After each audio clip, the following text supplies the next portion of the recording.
प्यारे विद्यार्थियों, Hindi classes YouTube channel पर आप सभी का हार्दिक स्वागत। आज अपन पढ़ेंगे कक्षा 12 की हिंदी साहित्य की पुस्तक सरयू का पाठ नंबर 14 मिठाई वाला, जिसके लेखक हैं भगवती प्रसाद वाजपेयी। तो पाठ को पढ़ने से पहले लेखक परिचय पढ़ेंगे। लेखक भगवती प्रसाद वाजपेयी का जीवन परिचय। भगवती प्रसाद वाजपेयी का जन्म कानपुर में सन 1899 में हुआ।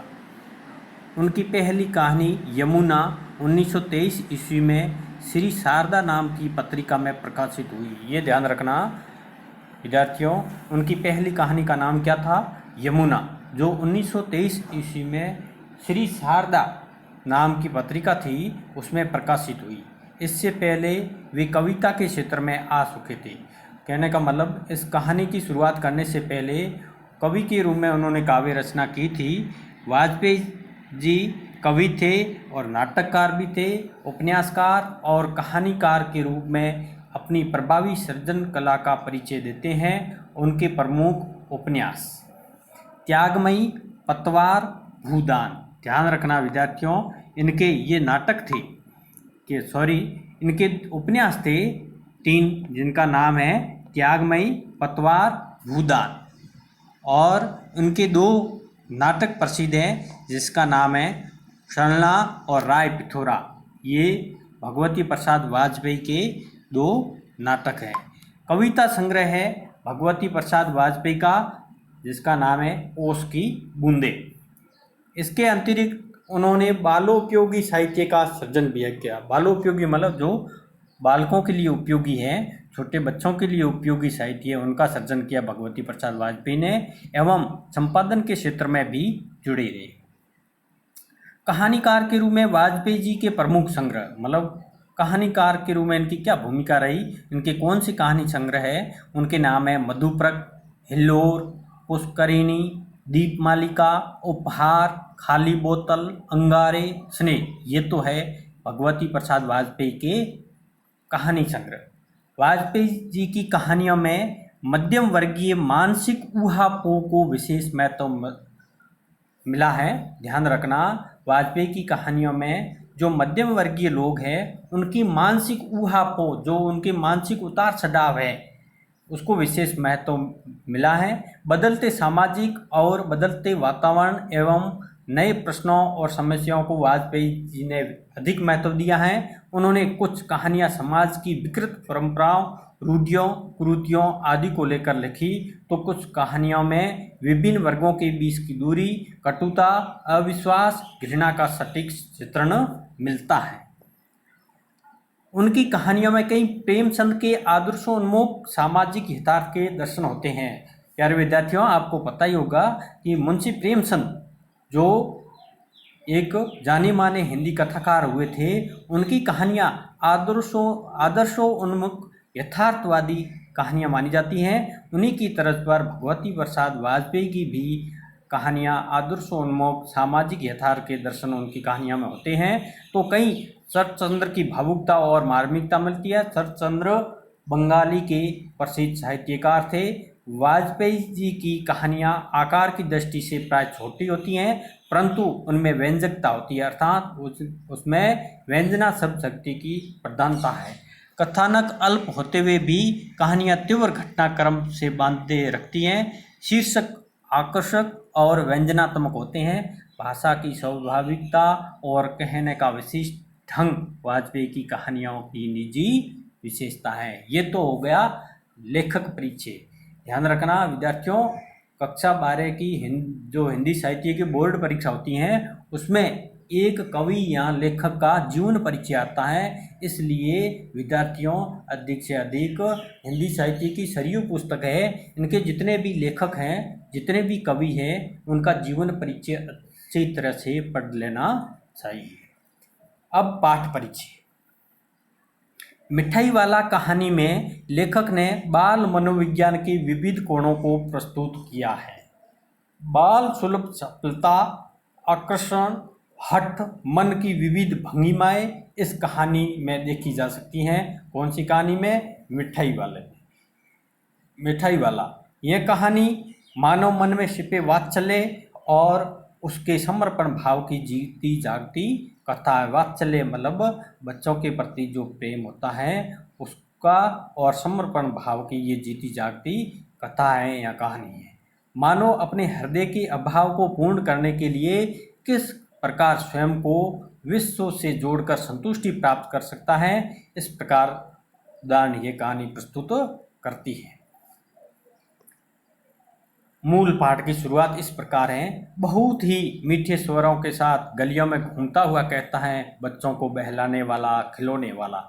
इस अधूरे वाक्यों को वह ऐसे विचित्र किंतु मादक मधुर ढंग से गाकर कहता कि सुनने वाले एक बार अस्थिर होते। मादक मतलब नशीला, और मधुर ढंग से ये गाकर सुनाता था, अस्थिर हो जाते थे सभी लोग।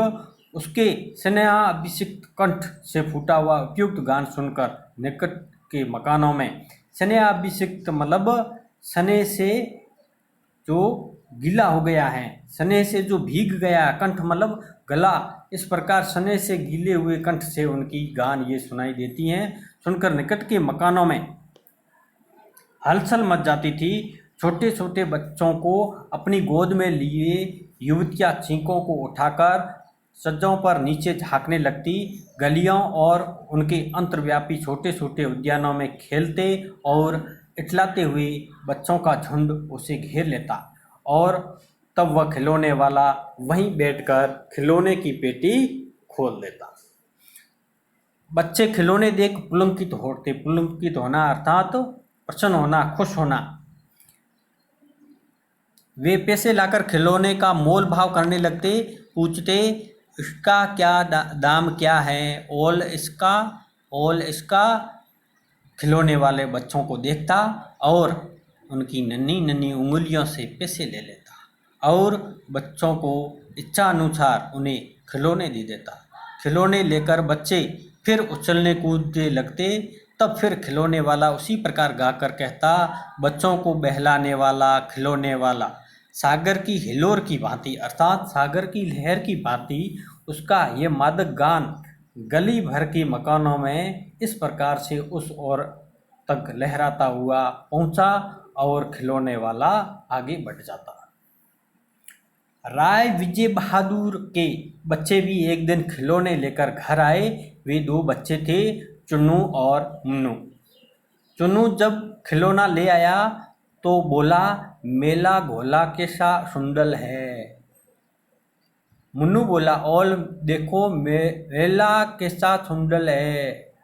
दोनों अपने हाथी घोड़े लेकर घर भर में उछलने लगे। इन बच्चों की माँ रोहिणी कुछ देर तक खड़े खड़े उनका खेल निरखती रही। अंत में दोनों बच्चों को बुलाकर उससे पूछा, अरे ओ चुन्नू मुन्नू, ये खिलौने तुमने कितने में लिए? मुन्नू बोला, 2 पैसे में खिलौने वाला दे गया है। रोहिणी सोचने लगी, इतने सस्ते में कैसे दे दिया, कैसे दे गया, ये तो वही जाने, लेकिन दे तो गया ही है, इतना तो निश्चित है। एक जरा सी बात ठहरी, रोहिणी अपने काम में लग गई। फिर कभी उसे इस प्रकार का विचार करने की आवश्यकता भी भला क्यों पड़ती। 6 महीने के बाद में, ध्यान रखना, नगर भर में 2-4 दिनों से एक मुरली वाले के आने का समाचार फैला। लोग कहने लगे, भाई वाह, मुरली बजाने में वह एक ही उस्ताद है। उस्ताद मतलब बहुत ही सक्रिय है, कलाकार है। मुरली बजाकर गाना सुनाकर वो मुरली बेचता भी, सो भी 2-2 पैसे। मुरली कितने बेचता है? 2 पैसे में। भला इसमें उसे क्या मिलता होगा? मेहनत भी तो न आती होगी। एक व्यक्ति ने पूछ लिया, कैसा है वह मुरली वाला? मैंने तो उसे नहीं देखा। उत्तर मिला, उम्र तो उसकी अधिक नहीं होगी, यही 30-32 का होगा। मुरली वाले की उम्र क्या थी? 30-32 साल। ये ध्यान रखना, मुरली वाले की उम्र थी 30-32 का होगा। दुबला पतला गोरा और बीकानेरी रंगीन साफा बांधता था, ये ध्यान रखना। वही तो नहीं जो पहले खिलौने बेचा करता था। क्या वह पहले खिलौने भी बेचा करता था? हाँ, जो आकार प्रकार तुमने बताया है उसी प्रकार का वह भी था। प्रतिदिन इसी प्रकार उस मुरली वाले की चर्चा होती। प्रतिदिन नगर की प्रत्येक गली में उसका मादक मृदुल स्वर सुनाई पड़ता। मादक मतलब नशीला, मृदुल बिल्कुल कोमल स्वर सुनाई पड़ता, बच्चों को बहलाने वाला, मुरलिया वाला। रोहिणी ने भी मुरली वाले का यह स्वर सुना। तुरंत ही उसे खिलौने वाले का स्मरण हो गया, मतलब खिलौने वाले की याद आ गई। उसने मन ही मन कहा, खिलौने वाला भी इसी तरह गा गा कर खिलौने बेचा करता था। रोहिणी उठकर अपने पति विजय बाबू के पास गई। जरा उस मुरली वाले को बुलाओ तो चुन्नू मुन्नू के लिए ले लूं। क्या पता यह इधर आए न आए, वे भी जान पड़ता है पार्क में खेलने निकल गए हैं। विजय बाबू एक समाचार पत्र पढ़ रहे थे। उसी तरह उसे लिए हुए वे दरवाजे पर आकर मुरली वाले से बोले, क्यों भाई, किस तरह देते हो मुरली? किसी की टोपी गली में गिर पड़ी, किसी का जूता पार्क में ही छूट गया और किसी की सोंथनी अर्थात पाजामा ही ढीली होकर लटक आई है। इस तरह दौड़ते हाँफते हुए बच्चों का झुंड आ पहुंचा। एक स्वर में सब बोल उठे, अम्बी ले दे मुरली और अम्बी ले दे मुरली, अर्थात अम्मा मुझे भी मुरली लेके दो। मुरली वाला हर्ष गदगद हो गया, अत्यधिक प्रसन्न हो गया, खुश हो गया। गदगद होना अर्थात खुश होना, प्रसन्न होना। बोला, सबको देंगे भैया, लेकिन जरा रुको, ठहरो, एक एक को देने दो। अभी इतनी जल्दी हम कभी कहीं लौट थोड़े ही जाएंगे। बेचने तो आए हैं और हैं भी इस समय मेरे पास एक दो नहीं, पूरी 57। उसके पास में कितनी मुरलियाँ थी? 57। हाँ बाबूजी, क्या पूछा था आपने, कितने में दी? दी तो वैसे 3-3 पैसे के हिसाब से, पर आपको 2-2 पैसे में ही दे दूंगा, मुरली वाले ने विजय बाबू से कहा।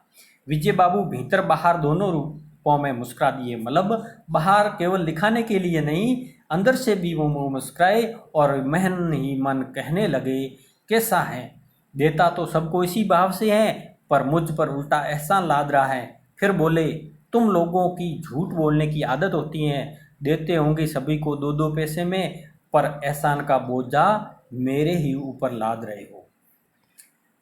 मुरली वाला एकदम अप्रतिभ होना मतलब उदास हो गया। बोला, आपको क्या पता बाबूजी कि इतनी असली लागत क्या है? यह तो ग्राहकों का दस्तूर होता है, मतलब कि दुकानदार चाहे हानि उठाकर चीज़ क्यों न बेचे, पर ग्राहक यही समझते हैं कि दुकानदार मुझे लूट रहा है। आप भला काहे को विश्वास करेंगे, लेकिन सच पूछिए तो बाबूजी, असली दाम तो 2 ही पैसा है। आप कहीं से भी 2 पैसे में ये मुरलियाँ नहीं पा सकते। मैंने तो पूरी 1000 बनवाई थी, तब मुझे इस भाव पड़ी। मुरली वाले ने कितनी मुरलियाँ बनाई? 1000, इसलिए उनको 2 पैसे में एक मुरली पड़ी। विजय बाबू बोले, अच्छा, मुझे ज़्यादा वक्त नहीं है, जल्दी से 2 ठोलो निकालो। 2 मुरलियाँ लेकर विजय बाबू फिर मकान के भीतर पहुंच गए। मुरली वाला देर तक उन बच्चों के झुंड में मुरलियाँ बेचता रहा। उसके पास कई रंग की मुरलियाँ थी। बच्चे को रंग पसंद करते, मुरली वाला उसी रंग की मुरली निकाल देता। यह बड़ी मुरली है, तुम यही ले लो बाबू। राजा बाबू, तुम्हारे लायक तो बस यह है। हाँ भाई, तुमको वही देंगे, ये लो। तुमको वैसी ना चाहिए, ये नारंगी रंगी, अच्छा वही लो। ले आए पैसे, अच्छा ये लो, तुम्हारे लिए मैंने पहले से ही यह निकाल रखी थी। तुमको पैसे नहीं मिले, तुमको अम्मा से ठीक तरह मांगे न होंगे। धोती पकड़कर पैरों में लिपटकर अम्मा से पैसे मांगे जाते हैं बाबू। बोली वाला क्या कहते हैं, अम्मा से पैसे कैसे मांगे जाते हैं? धोती को पकड़कर पैरों में लिपटकर अम्मा से पैसे मांगे जाते हैं बाबू। हाँ फिर जाओ, अब की बार मिल जाएंगे। दुआ नहीं है तो क्या हुआ, ये लो पैसे वापस लो। ठीक हो गया ना हिसाब, मिल गए पैसे।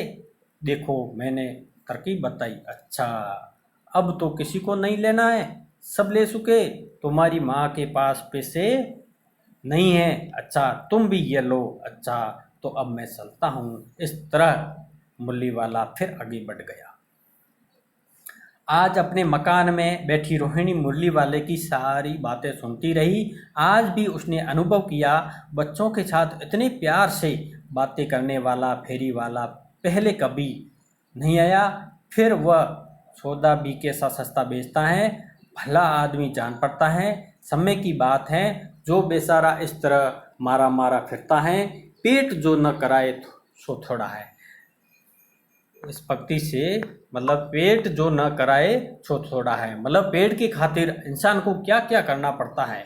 मतलब ऐसी मजबूरियाँ होती हैं, पेट भरने के लिए कुछ भी कर सकता है, पेट जो न कराए सो थोड़ा है। ये पंक्ति रोहिणी की है। इसी समय मुरली वाले की क्षीण स्वर दूसरी निकट की गली में सुनाई पड़ा, बच्चों को बहलाने वाला मुरली वाला। रोहिणी इसे सुनकर मन ही मन कहने लगी, और स्वर कैसा मीठा है इसका। बहुत दिनों तक रोहिणी को मुरली वाले का ये मीठा स्वर और उसकी बच्चों के प्रति वे स्नेह सिक्त बातें याद आती रही। स्नेह सिक्त मतलब प्रेम से भरी। महीने आए और चले गए, फिर मुरली वाला न आया। धीरे धीरे उनकी स्मृति भी क्षीण हो गई। 8 मास बाद की घटना है। सर्दी के दिन थे। रोहिणी स्नान करके मकान की छत पर चढ़कर आज जानू लंबी केस राशि सुखा रही थी। मतलब घुटनों, आज जानू मतलब घुटनों तक लंबी बालों को सुखा रही थी। इसी तरह नीचे की गली में सुनाई पड़ा, बच्चों को बहलाने वाला मिठाई वाला। मिठाई वाले का स्वर उसके लिए परिचित था। झट से रोहिणी नीचे उतर आई। उस समय उसके पति मकान में नहीं थे। हाँ, उसकी वृद्धा दादी थी। रोहिणी उनके निकट आकर बोली, दादी, चुन्नू मुन्नू के लिए मिठाई लेनी है, जरा कमरे में चलकर ठहराओ तो। मैं उधर कैसे आऊँ, कोई आता न हो। जरा हटकर मैं पीछे की ओट में बैठी रहूँगी। दादी उठकर कमरे में आकर बोली, ए मिठाई वाले, इधर आना। मिठाई वाला निकट आ गया। बोला, कितनी मिठाई दूँ माँ? ये नए तरह की मिठाइयाँ हैं, रंग बिरंगी, कुछ कुछ खट्टी, कुछ कुछ मीठी, जायकेदार, बड़ी देर तक मुंह में टिकती हैं, जल्दी नहीं घुलती हैं, बच्चे बड़े चाव से चूसते हैं। इन गुणों के सिवाय ये खांसी भी दूर कर सकती है। कितनी दूर? चपटी गोल पहलदार गोलियां हैं, पैसे की 16 देता हूँ। 1 पैसे की कितनी गोलियां देता मिठाई की? 16 देता है, और खांसी को दूर करने वाली है। दादी बोली, 16 तो बहुत कम है, भला 25 तो देते। मिठाई वाला, नहीं दादी, अधिक नहीं दे सकता, इतना भी देता हूँ। यह अब मैं तुम्हें क्या, खैर मैं अधिक न दे सकूँगा। रोहिणी दादी के पास ही थी। बोली, दादी फिर भी काफ़ी सस्ता दे रहा है, 4 पैसे की ले लो, ये पैसे रहे। मिठाई वाला मिठाइयाँ गिनने लगता है, तो 4 की दे दो। अच्छा, 25 नहीं सही, 20 ही दो। अरे हाँ, मैं बुढ़ी हुई, मोल भाव अब मुझे ज़्यादा करना आता भी नहीं। कहते हुए दादी के पोंपले मुंह से जरा सी मुस्कुराहट भी फूट निकली। रोहिणी ने दादी से कहा, दादी इससे पूछो, तुम इस शहर में और भी कभी आए या पहली बार आए हो? यहाँ के निवासी तो तुम हो नहीं। दादी के इस कथन को दोहराने की चेष्टा की थी, चेष्टा मतलब प्रयास की थी, कि मिठाई वाले ने उत्तर दिया, पहली बार नहीं, और भी कई बार आ चुका हूँ। रोहिणी चिक की आड़ ही से बोली, पहले यही मिठाई बेचते हुए आए थे या और कोई चीज़ लेकर? मिठाई वाला हर्ष से विस्मय आदि भावों में डूबकर बोला, इससे पहले मुरली लेकर आया था, उससे भी पहले खिलौने लेकर। रोहिणी का अनुमान ठीक निकला। अब तो वह उससे और भी कुछ बातें पूछने के लिए अस्तर उठी। वह बोली, इन व्यवसायों में भला तुम्हें क्या मिलता होगा? वह बोला, मिलता भला क्या है, यहीं खाने भर को मिल जाता है, कभी नहीं मिलता, पर हाँ संतोष, धीरज और कभी कभी असीम सुख जरूर मिलता है, और यही मैं चाहता भी हूँ। सो कैसे, वो भी बताओ। अब व्यर्थ उन बातों की क्यों चर्चा करूं, उन्हें आप जाने ही दे। उन बातों को सुनकर आपको दुख ही होगा। जब इतना बताया है तो मैं बहुत उत्सुक हूँ, तुम्हारा खर्चा ना होगा, अर्थात कोई नुकसान नहीं होगा। मिठाई में और भी कुछ ले लूँगी। अतिशय गंभीरता के साथ मिठाई वाले ने कहा। क्या कहा? मैं भी अपने नगर का एक प्रतिष्ठित आदमी था। मकान, व्यवसाय, गाड़ी, घोड़े, नौकर चाकर सभी कुछ था। स्त्री थी, छोटे छोटे 2 बच्चे भी थे। मेरा वह सोने का संसार था। बाहर संपत्ति का वैभव था, भीतर सांसारिक सुख था। स्त्री सुंदरी थी, मेरी प्राण थी। बच्चे ऐसे सुंदर थे जैसे सोने के सजीव खिलौने। उनकी अटखेलियों के मारे घर में कोलाहल मचा रहता था। समय की गति, विधाता की लीला अब कोई नहीं जानता। दादी प्राण नहीं निकले, इसलिए अपने उन बच्चों की खोज में निकला। वे सब अंत में होंगे तो यहीं कहीं, आखिर कहीं न कहीं जन्म में ही होंगे। उस तरह रहता, घुल घुल कर मरता, इस तरह सुख संतोष के साथ मरूंगा। इस तरह के जीवन में कभी कभी अपने उन बच्चों की एक झलक सी मिल जाती हैं। ऐसा जान पड़ता है जैसे वे इन्हीं में उछल कर हंस खेल रहे हैं। पैसों की कमी थोड़ी ही है, आपकी दया से पैसे तो काफ़ी हैं। जो नहीं है, इस तरह उसी को पा जाता। रोहिणी ने अब मिठाई वाले की ओर देखा। उसकी आंखें आंसुओं से तर थी, मतलब आंसुओं से उनकी आंखें भीग गई थी। इस समय सुन्नू मुन्नू आ गए। रोहिणी से लिपटकर उनका आंचल पकड़ बोले, अम्मा मिठाई मुझसे लो। यह कहकर तत्काल कागज की 2 पुड़ियाँ मिठाइयों से भरी मिठाई वाले ने चुन्नू मुन्नू को दे दी। रोहिणी ने भीतर से पैसे फेंक दिए। मिठाई वाले ने पेटी उठाई और कहा, अब इस बार ये पैसे न लूँगा। दादी बोली, अरे अरे, ना अपने पैसे लिए जा भाई। तब तक आगे फिर सुनाई पड़ा उसी प्रकार मादक मृदुल स्वर में बच्चों को बहलाने वाला मिठाई वाला। तो प्यारे विद्यार्थियों, ये कहानी पूरी हुई। मिठाई वाला, जिसके लेखक हैं भगवती प्रसाद वाजपेयी। इस कहानी का मुख्य संवेदना ये है कि मानव अपने हृदय के अभाव को पूर्ण करने के लिए किस प्रकार के प्रयास करता है, ताकि विश्व से अपने को जोड़े रखता है, संसार से जुड़ा रहता है और जीवन में संतुष्टि प्राप्त करता है। और मानव मन के अंदर जो वात्सल्य प्रेम बच्चों के प्रति होता है, उससे संबंधी ये जीती जागती कहानी है। अब मैं प्यारे विद्यार्थियों कुछ प्रश्न पूछ रहा हूँ, उनका जवाब आप YouTube चैनल के कमेंट्स बॉक्स में दोगे और ज़्यादा से ज़्यादा YouTube चैनल को सब्सक्राइब करें और शेयर करें। पहला प्रश्न है, मुरली वाला मुरली कितने में बेच रहा था? मुरली वाला मुरली कितने में बेच रहा था? मुरली वाले की उम्र क्या थी? दूसरा प्रश्न है, मुरली वाले की उम्र क्या थी? तीसरा है, मुरली वाला कैसा साफा बांधता था? प्रश्न नंबर 3, मुरली वाला कैसा साफा बांधता था? प्रश्न नंबर 4 है, मुरली वाले के पास कुल कितनी मुरलियाँ थी? 4 नंबर है, मुरली वाले के पास कुल कितनी मुरलियाँ थी? 5वां प्रश्न है, एहसान का बोझा मेरे ऊपर लाद रहे हो, किसकी पंक्ति है? इस कहानी में ये पंक्ति है, एहसान का बोझा मेरे ऊपर लाद रहे हो, ये पंक्ति किसकी है? 6वां प्रश्न है, मुरली वाले ने कितनी मुरलियाँ बनवाई? मुरली वाले ने कितनी मुरलियाँ बनवाई? 7वां प्रश्न है, मुरली वाले के अनुसार अम्मा से पैसे कैसे मांगे जाते हैं? मुरली वाले के अनुसार अम्मा से पैसे कैसे मांगे जाते हैं? 8वां प्रश्न है, पेट जो न कराए सो थोड़ा, ये पंक्ति इस कहानी में किसकी है और इसका क्या अर्थ है? प्रश्न नंबर 9, खिलौने वाला कितने महीने बाद मुरली वाला बनकर आया? खिलौने वाला कितने महीने बाद मुरली वाला बनकर आया? प्रश्न नंबर 10, मुरली वाला कितने महीने बाद मिठाई वाला बनकर आया? प्रश्न नंबर 11, मिठाई वाले की मिठाई से कौन सी बीमारी दूर होती थी? मिठाई वाले की मिठाई से कौन सी बीमारी दूर होती थी? मिठाई वाला 1 पैसे की कितनी मिठाइयाँ देता है? मिठाई वाला 1 पैसे की कितनी मिठाइयाँ देता है? अगला प्रश्न है, रोहिणी ने कितने पैसे की मिठाई खरीदी?